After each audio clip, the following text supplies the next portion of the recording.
Hey folks, this is Mike Gathers here, and I am recording episode 1 on a series I'm calling 8 Dimensions of Mind. And that is going to be updating and revisioning Tim Leary's 8-circuit model of consciousness for the post-COVID age. First off, 8 dimensions of mind. What the fuck are we talking about here? Well, I will say that this is originally developed by Timothy Leary, Dr. Timothy Leary, and we'll get to that in episode 2 on the history of the model. But he originally referred to it as the 8-circuit model of consciousness. And it's had a bunch of different names. We'll talk about that, I guess, more in the history. But it's basically, there's a physical, if you think about a physical, emotional, conceptual, social, and spiritual intelligences, that's what we're talking about. This kind of like a multi-dimensional model of consciousness. So we could talk about physical intelligence per se, like an athlete with some innate talent and 10,000 hours of skill development has really refined their physical intelligence. We could also speak about physical intelligence on a basic level in terms of wellness, in terms of sleep, diet, and exercise. But here we're really talking about kind of a mode of consciousness. And we'll get into that more as we dive in. But if you think about an emotional mode of consciousness, conceptual mode of consciousness, social dimension of consciousness, spiritual dimension of consciousness, those are the things we're talking about here in this model, how they develop and how they manifest, and how we can change them or integrate them more fully into our personality. This model, as I said, was originally created and developed by Dr. Timothy Leary, co-developed and popularized by Robert Anton Wilson, and then expanded upon by Antero Alli. And I'm calling it 8 Dimensions of Mind, which is towards his final days. Robert Anton Wilson was teaching online courses at the Maybe Logic Academy. And when he taught his course on the 8-circuit model of consciousness, he called it 8 Dimensions of Mind. So sort of updating our terms there, dimension seeming a little bit more adequate than circuit, and mind in quotation marks, indicating that we're talking about something that we don't necessarily have a concrete definition for. And again, we'll get on into that in later episodes, but that's the general idea of what we're talking about here. There's Timothy Leary there in the bottom corner for you. We'll talk about him a little bit. And but the question is, why? Why is this important? And what I have found is that this really serves as a psychological skeleton or framework. And I'll back up and say, quite frankly, I feel like the fields of psychology and psychotherapy, they're a complete mess. Everybody's got a different idea of how to go about things. And it's really, as a student in these fields, when I was going through, it's really difficult to make sense of all this. And what I found is the 8 Dimensions of Mind provides a meta model, sort of a framework or a skeleton in which we can hang different ideas and make it all make sense in the big picture. So again, that's physical, emotional, conceptual, social, and spiritual intelligence, we could say, are dimensions of mind. On a deeper level, we could say each one of those dimensions has a receptivity factor. How do we receive it? How do we process it? And how do we express it on each of those different levels? And as we go along, we'll see that, well, my bias is that this is rooted heavily in developmental psychology, as well as evolutionary psychology and transpersonal or spiritual psychology. And it kind of, all of those can inform this model and help us understand these different dimensions of mind or consciousness. And again, how to change. Kind of one of the major heresies here of the model is it brings in non-ordinary transpersonal states of consciousness, but also what at the time was a radical idea that we could in fact change our minds, back when we used to think that mind was something that was really concrete and not available for change. So this model kind of gives us a explanation for how to change, and what we're now talking about in terms of the field of science of neuroplasticity and epigenetics. It's now more accepted these days, but we'll go into that. Why is this model important? Not only for change, just to explain change and explain human behavior and consciousness, but it also supports psychedelic therapy and experience. Psychedelic therapy is really quickly gaining mainstream notoriety, I'll say. The work of Rick Doblin and MAPS, we're starting to get more and more research that's bringing psychedelic therapy into legitimate discussion. And there's not a lot of models out there, I think, to understand what's happening when we talk about psychedelic therapy and psychedelic experience. I think this model really helps delineate some of these experiences and show us how to integrate these psychedelic experiences into everyday life. On top of that, as a species, as a planet, I believe we're all going through some major shifts. I think COVID helped catalyze these paradigm shifts. And so there's this accelerating change that I think the world is going through right now. And it's kind of like we've all are in the middle of a giant rug pull, so to speak. And I believe the 8-dimension model will help us make sense of all this and help us learn to navigate these changes and understand some of these changes. So what's new? What's the point? What have I got to bring here? Because there's been plenty written about this, and there's plenty of YouTube videos kind of, wouldn't say synthesizing, but sort of summarizing all that's been said and written. So what have I got to bring to the table here that's new? One, I hope to make this model more accessible to everyone. Part of me, I guess, will be talking to people that are already familiar with this model and helping them maybe make more sense of it or update their understanding. And part of me hopes to be able to talk to people that have never heard of this model, and maybe that'll help them understand themselves, psychology, and non-ordinary states of reality and all of that good stuff. So that's my hope, is to make this material more accessible to everyone. My hope is to update the science. When Robert Anton Wilson popularized this in his book, Prometheus Rising, well, that was 1985, 1986. So we're talking, over 30, 35 years ago.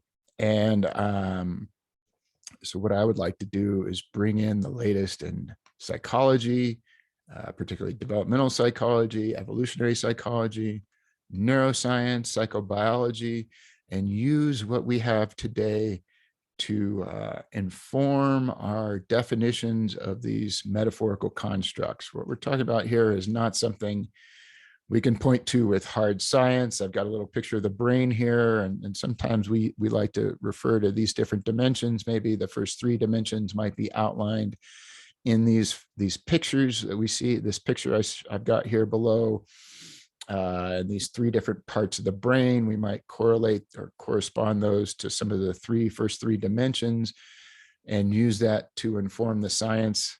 To inform our definition of those dimensions. But it's not, this is not something that's a one-to-one correlation. We can't say the first circuit or dimension lies in the reptilian brain, for example, but we can use what we know about the reptilian brain to define this metaphorical construct of the first dimension. And I'm going to synthesize all this and kind of give you my take on it. Thirdly, perhaps most importantly to me, is that I want to give a relational approach. I said earlier, Antero Alli expanded on this model. And I think one of the things he brought to it, there's 2 or 3 major evolutions, I would say, he brought to the model. One of them is that he brought embodiment into this model. And I want to take that a step further beyond embodiment to relationship. There's a quote, one of the therapy modalities I'm very fond of is Hakomi therapy, which is developed by a guy named Ron Kurtz and a bunch of his inner circle that was kind of studying what he does to help define this new Hakomi therapy. And they were trying to figure out what to call it. And one of the members of his inner circle had a dream where Ron handed him a piece of paper that had the word Hakomi written on it. And so after that, they began a search for this word Hakomi. And what they found is that it was a Hopi word, meaning how do you relate to these many realms?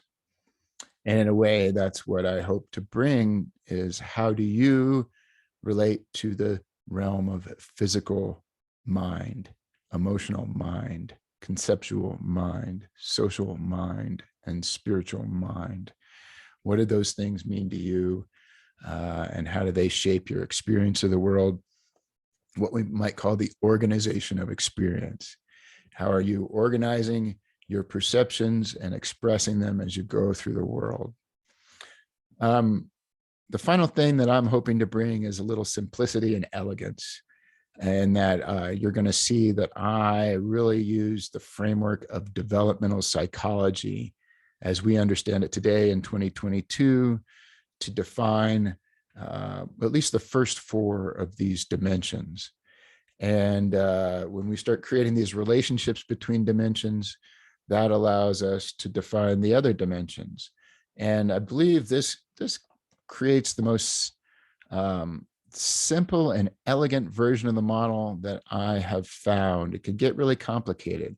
As I'm about to say on the next slide, I think everybody gets the 8-circuit model they deserve, which is a ripoff of Timothy Leary, who used to say everybody gets the Timothy Leary they deserve.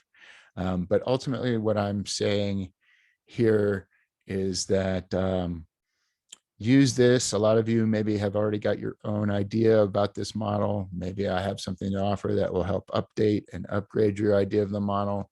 Take what works, discard the rest, develop your own perspective. And I simply, I have my perspective. I feel pretty strongly about it. And that said, it's just my perspective. As you can see, I am very clearly a white male, a straight white male from the suburbs of middle-class America. And I have my own experiences and biases with that. Each of these men, Timothy Leary, Robert Anton Wilson, Antero Alli, straight white males, let's say, but they all have their own experiences and what they bring to the model, and I have my experience, what I bring to the model. In terms of credentials, whatever, just so you know where I'm coming from. My original degree and background was in engineering, with a heavy emphasis on applied engineering, not pushing the boundaries of theory, but how do we go out and solve problems in the world? I have a very applied mindset. I then went on into psychotherapy, studying at Naropa University, which has got a very strong transpersonal bent with emphasis on mindfulness, embodiment, and relationship. And again, an emphasis on applied psychology or psychotherapy. How can we really make deep, lasting change? And so those are some of my background, and I hope to bring all this and some of my own personal experience in these realms into the explanations to give you all that, to give you my take on the model, which I believe to be the most modern and up-to-date take with a relational perspective, and see how it goes. So next video, I'm going to go deep into the history of the model, which may be interesting to some of you that are familiar with all this. And for those of you that are new, maybe not so interesting. We'll see. Secondly, overview of the model from the big picture, and then breaking it down dimension by dimension. physical, emotional, conceptual, social, spiritual intelligence.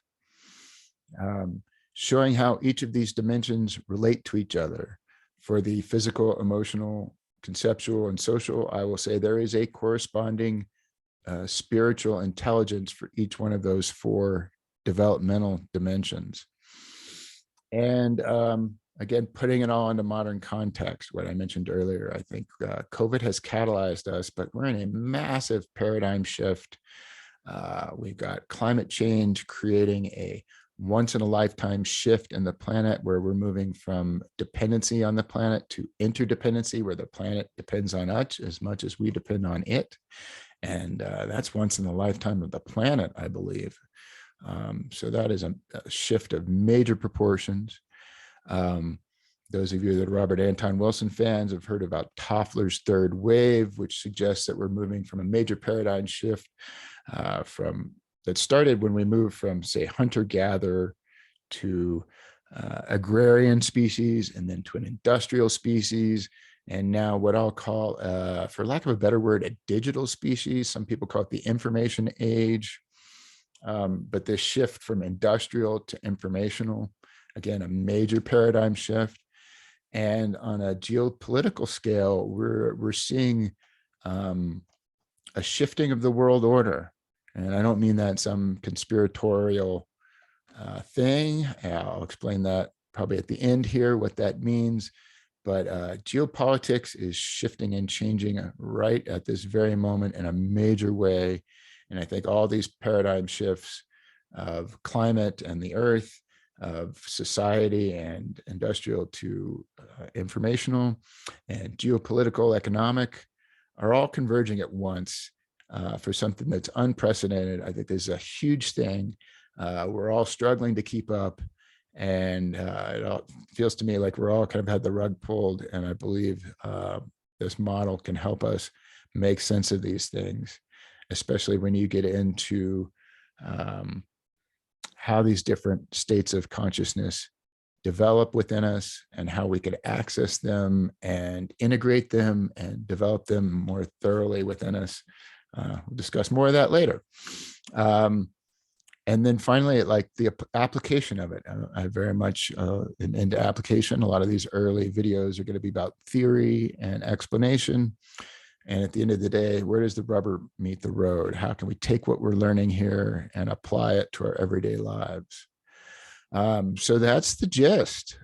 Thanks for listening. And we'll catch you next time when I get into the history of the 8-circuit model of consciousness, which I'm referring to now as 8 dimensions of mind. Till then.